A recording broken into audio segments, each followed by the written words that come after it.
तो आध्यात्मिकता के रूप पर आप इस नमोकार महामंत्र को अपना सहारा जरूर बनाइए। मैं ध्यान करने का निषेध नहीं करता हूं, आंखें मूंद लेना ही ध्यान नहीं है। आंखें खोलना चाहिए, तुम्हारी दृष्टि उगड़ना चाहिए। आंख बंद कर लेने से तुम अंतर्मुखी हो गए हो, ये नहीं समझना है। जब तक कि तुम्हारी आंखें ना उगड़े, नेत्र ना उगड़े, अर्थात तुम्हारी ज्ञान दृष्टि खुलनी चाहिए। तुम्हारा एक तीसरा नेत्र है, उसे कहते हैं ज्ञान नेत्र। ज्ञानम पुरुषस्य तृतीयम नेत्रम, ये ज्ञान पुरुष की तीसरी आंख है। ये जब तुम्हारी तीसरी आंख खुल जाएगी तो तुम्हारा विवेक जागृत होगा। आज तुम कर्म के अनुसार चलते हो, कर्मों के अनुसार तुम बोलते हो, कर्मों के अनुसार तुम खाते हो, कर्मों के अनुसार तुम व्यवहार करते हो। छोड़ो इन कर्मों के आश्रित जब तक बने रहोगे तब तक तुम्हारा उद्धार नहीं होगा। अब बुद्धि का प्रयोग करिए। तुम्हारे पास दोनों चीजें हैं, कर्म भी है और बुद्धि भी है, किंतु हम अधिकांश बुद्धि का प्रयोग नहीं करते हैं, कर्मों का प्रयोग करते हैं। और मैंने अक्सर ही लोगों को बोलते हुए देखा है कि हम क्या करें, हमारे कर्म ही ऐसे हैं। जब तक आप कर्मों के आश्रित रहोगे तब तक तुम्हारी बुद्धि काम नहीं करेगी। कर्म तुम्हारे लिए वही कराएंगे जो अनंत काल से, अनादि काल से तुम करते आ रहे हो, वही करोगे। कर्म तुम्हारे लिए आहार संज्ञा कराएगी, कर्म तुम्हारे लिए मैथुन संज्ञा की ओर प्रवृत्त करेगी, कर्म तुम्हारे लिए निद्रा संज्ञा की ओर लेके जाएगी, कर्म तुम्हारे लिए परिग्रह की आकांक्षाओं को पैदा करेगी।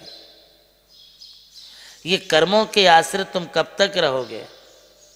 और इस प्रकार की ये जो संज्ञाएं हैं, ये कर्म के अनुसार सभी जीवों के लिए संसार में हैं। आहार निद्रा भय मैं तो नानी सामान्य एतत् पशुभि नराणाम एको विशेषा खलु मानवानाम विवेक हीना पशुओं समाना। यहाँ पर विवेक शब्द दिया है। यदि तुम विवेकहीन होकर के, बुद्धिहीन होकर के काम करते हो तो पशुओं समाना। जीवन तो तुम्हारा मनुष्य होकर के पशु के तुल्य जीवन हो जाएगा। क्योंकि आचार्य कहते हैं कि ऐसा न विद्या न तपो न दानम न गुणो न धर्मा न शीलम न धर्मा ते मर्त लोके भूविभार भूता मनुष्य रूपेण मृगाश्चरन्ति। जिनके जीवन में न धर्म है, न विवेक है, न शील है, न गुण है, न तप है, न विद्या है, वे इस पृथ्वी पर एक मनुष्य के रूप में पशु ही है, ऐसा समझिए। मृगेण सींग और पूंछ के बिना वे पशु के तुल्य हैं। ये बात एक बड़े विचार की बात है। ये तुम्हारे लिए, तुम्हारे हृदय में लगनी चाहिए, तुम्हारे मन को लगना चाहिए। तुम्हारे बुद्धि और विवेक पर एक चोट का प्रहार आचार्यों ने किया है। तुम क्या कर्म के आश्रित हो? तुम्हारा कर्म कहता है कि खाओ,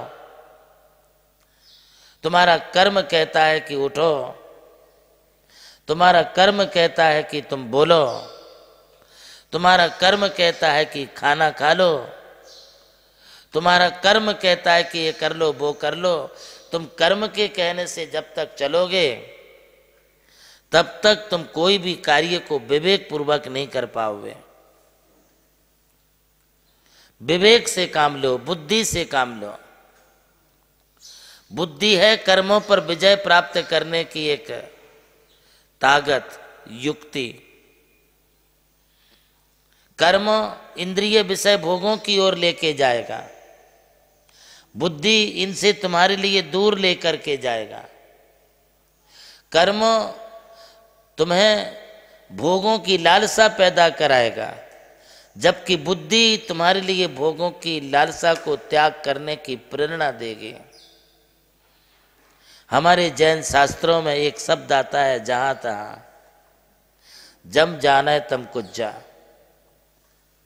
जम रुचई तम कुछ जा। तुम्हें जो अच्छा लगे वो करो, किंतु इसका मतलब यह है कि तुम्हें जो अच्छा लगे वो करो। यह तभी संभव होगा जब तुम कर्म के आश्रित नहीं, जब तुम बुद्धि के आश्रित होकर के काम करोगे। बिन जाने ते दोष गुणन को कैसे तजिए गहिए। क्या अच्छा है क्या बुरा है, इसका निर्णय कर्मों के आधार पर नहीं, इसका निर्णय बुद्धि के आधार पर होता है। आप अपनी बुद्धि का प्रयोग करें और बुद्धि को बढ़ाने के लिए नमोकार मंत्र का जाप करें। नमोकार स्टार ऑनलाइन प्रतियोगिता में आज पूछे गए सवाल का सही जवाब है, संपूर्ण सृष्टि की शुद्धि करता है। सबसे पहले सही जवाब देकर आज के नमोकार स्टार बने हैं वीरेंद्र कुमार जैन। पता जैन मोहल्ला अमर मऊ, जिला सागर, मध्य प्रदेश। नमोकार स्टार प्रतियोगिता के सौजन्यकर्ता हैं श्री जमुनालाल जी, श्रीमती लक्ष्मी देवी जैन हपावत एवं हपावत परिवार मुंबई। आयोजक श्री नमोकार तीर्थ ट्रस्ट चांदवड़ नासिक। प्रभु श्री राम की जन्मभूमि अयोध्या रही और मोक्ष भूमि मांगी तुंगी। इसी यात्रा में उनके चरणों की रथ से पावन हुई ये भूमि राम टेकड़ी, जहां अनादि निधन महामंत्र नमोकार को समर्पित दिव्य तीर्थ का निर्माण हुआ। नमोकार तीर्थ जो स्थित है नासिक जिले की चांदवड़ तहसील के ग्राम मालसाने में, परम पूज्य गणाधिपति गणधराचार्य श्री कुंदू सागर जी महाराज के उत्तराधिकारी शिष्य परम पूज्य सारस्वताचार्य देवनंदी जी महाराज ने कई तीर्थों के जीर्णोद्धार के पश्चात एक ऐसे तीर्थ की परिकल्पना की कि जहां के दर्शन मात्र से ही जैन धर्म का ज्ञान हो सके, जिसके विशाल प्रांगण में प्रवेश करते ही दर्शन होते हैं विश्व के सबसे ऊंचे समोशरण के 108 फीट ऊंचा यह समोशरण बोलता हुआ समोशरण होगा, जो आधुनिक टेक्नोलॉजी पर आधारित होगा। इसकी परिक्रमा आप मिनी ट्रेन और नौका विहार के माध्यम से भी कर सकेंगे। समोशरण में भूतल पर कलिकुंड पार्श्वनाथ भगवान और पद्मावती माता के 24 स्वरूप विराजमान है। प्रथम तल पर चंद्र प्रभु भगवान की 32 फीट ऊंची अति मनोहर पद्मासन प्रतिमा विराजमान है। विश्व के सबसे ऊंचे पंच परमेष्टि के 51 और 31 फीट की प्रतिमाएं भी यहाँ पर स्थित हैं।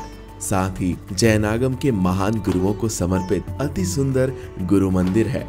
ध्यान कक्ष, ग्रंथालय, संत भवन, 22,000 स्क्वायर फीट का विशाल पिलरलेस हॉल और 200 से अधिक कमरों की धर्मशाला, भोजनशाला, समाज जन हेतु कम खर्च में मांगलिक आयोजन के लिए मंगल कार्यालय और आगामी योजना में है जैन नॉलेज सिटी। और इस भूमि पर आकर आपको अनुभव होगा नमोकार केवल एक तीर्थ नहीं, एक दिव्य अनुभूति है। वो अनुभूति आपकी भी प्रतीक्षा में है।